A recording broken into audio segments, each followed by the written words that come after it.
Isaiah Bragg. I know. All that other stuff, I know. I'll get to a video on that in a minute. First and foremost, this is strictly about sports. Not the NBA. I love basketball to death. Favorite sport in the world.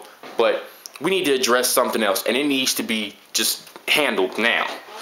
I'm going to say what everyone, well, rewind that, not everybody, what the majority of college football fans have been saying for the last few years. BCS committee, NCAA presidents, ESPN, what up, Reese? What's going on? Yeah, ABC, ESPN again. I'm saying it twice because y'all seem to have a whole lot of TV time and stuff. Whatever. CBS, NBC, Fox Sports Net. Anybody covering college football. It's time.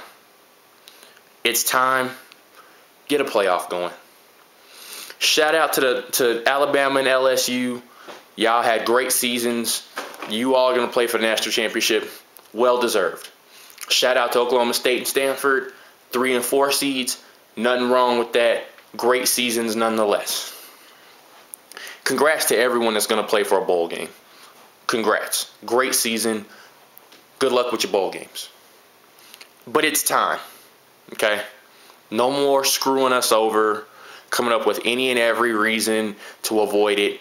It's time. Not a +1, not a 4 team, not an 8 team. 12 teams, BCS standings, playoff. What does that mean? I'll explain. Bam, right there. Got it all written down for you, just in case you want to skip the whole dissertation. Top 12 teams qualify. Keep the BCS intact. Make a playoff of it. They said the top 12 teams would get BCS consideration for bowl games anyway. Might as well use it in their seedings and rankings. Second of all, playoffs start 2 weeks after the conference championship.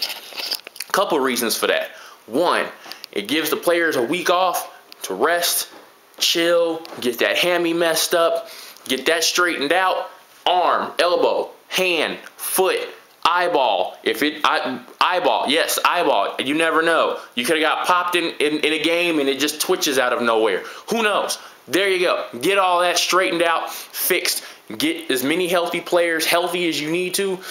Go nuts. And the other reason is for one of the dumbest debates that have come up with college football since the debate for a playoff has started. Well, what if the playoffs run into student study time? That's why you give them a week off, just in case. Because by the time the playoffs start, the finals have just ended, and by the time the college championship has ended, they're getting ready to go back to school. No excuses. No excuses. No excuses. Okay? But there's an added bonus if you're one of the top 4 seeds. Bam. Top 4 seeds, bye week, first weekend. Which means, guess what? You not only get 1 week, you get 2 weeks. Yes, we're rewarding winning. No, we're not doing it the current BCS way, where you could be a 1 or a 2 and you're automatically in the national championship. No, we're not doing it to where you can have 1 loss and there could be like 6 other 1-loss teams, but you're the most favorite 1-loss team of everybody. No. We're not doing that. We're not even going to sit there and have teams who are undefeated, but because their schedules are of a certain type, well, we'll give them a high seed but not a championship chance. No. We're rewarding winning. If you have a good enough record to be in the top 12, you're in the playoffs. If you have a better record, you get the first weekend off. Have fun with that. Have an extra week to get all your issues straightened out. Bam. Next, lower seeds get home field first weekend. I admit, that was just a little idea I threw in there. I thought that would be kind of hot, kind of different. You know, that would, throw a curveball in the mix. There you go, a curveball. That's what I was looking for. Throw a curveball in the mix. Now, this is optional. Obviously, there's a lot said for tradition. That might be a little too radical. Oh my, well, why would we give the lower seeds? That's rewarding them for having a lower seed, and the higher seeds had a better record. They deserve the home field if they. Granted, all that is true and all that's fair. And if you want to keep it that format, I've got no problem with that. But 90-95% of you commentators and analysts are probably going to pick the higher seed regardless of whether it's home or away. I just figure why not give the lower seeds a chance to host one more game at home, for one, and for two, just to try to make it, a little bit better of a chance for upsets. Again, if you're a higher seed, you should be a better team technically, right? So it shouldn't matter whether you're at home or away, as long as you get to play for a national championship, right? So if you're a lower seed, this is a chance to not only make a huge statement and shake up the entire bracket, but you can do it in front of your home fans. But again, if you don't like the idea, scrap it. It's cool. It's optional. But then here's the biggest one. The brackets are broken into odds and evens. What does that mean? Very simple. If it's a 12 seed, 12 team playoff, 1, 3, 5, 7, 9, 11 on one side, 2, 4, 6, 8, 10, 12 on the other. And since the top 4 seeds get off that first weekend, that means your opening weekend of games is your 5 versus your 11 and your 7 versus your 9. That's the odd side. Even side, 6 versus 12, 8 versus 10. Now, the other reason why we broke it up that way is because we give it a bit of a March Madness feel to it, in the sense that the 1 seed is obviously the best team in the nation, bar none, or based on the votes in the computer. Whatever. The 2 seed is not necessarily the best overall team, but they're the number 1 seed. They're the highest seed in their bracket. Kind of like March Madness, where you got 4 number 1s, but there's clearly 1 that's better than them all. There you go. Do it like that. And because this is college and we're supposed to be preparing these kids for the pros, if that's where they so choose to go, this format is very much like the pros. Very much. Not completely, because of the extra weekend off, but it's similar. It gives them something to kind of look forward to when they decide to go to pros, if they decide to go to pros. And let's be honest, if you're one of the top 12 teams that's going to a playoff, chances are you're probably going to go to the pros. Probably. Might as well give them a prep shot. So what does the bracket look like, you ask? Bam. Right there. Let's start with the first weekend. Like I said, 1 and 3, bye week. Guess what? Have an extra weekend off. Have a team day. Watch the 2 games if you want. Have a team weekend if you want. Make it exciting. Why not? Go nuts. But anyway, so here you go. First weekend, 1 and 3, off. Which means you got your 5 and 11 here, your 7 and 9. Lowest remaining seed gets the number 1 the very next weekend. That's the odds. Evens, 2 and 4, bye weekend. 6 and 12, first game. 8 and 10, second game. Lowest remaining seed gets the 2. That's weekend 1. Weekend 2.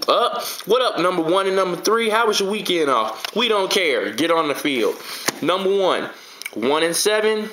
Now, granted, this particular bracket is based off of if all the higher seeds were to win out. Again, it's subjective.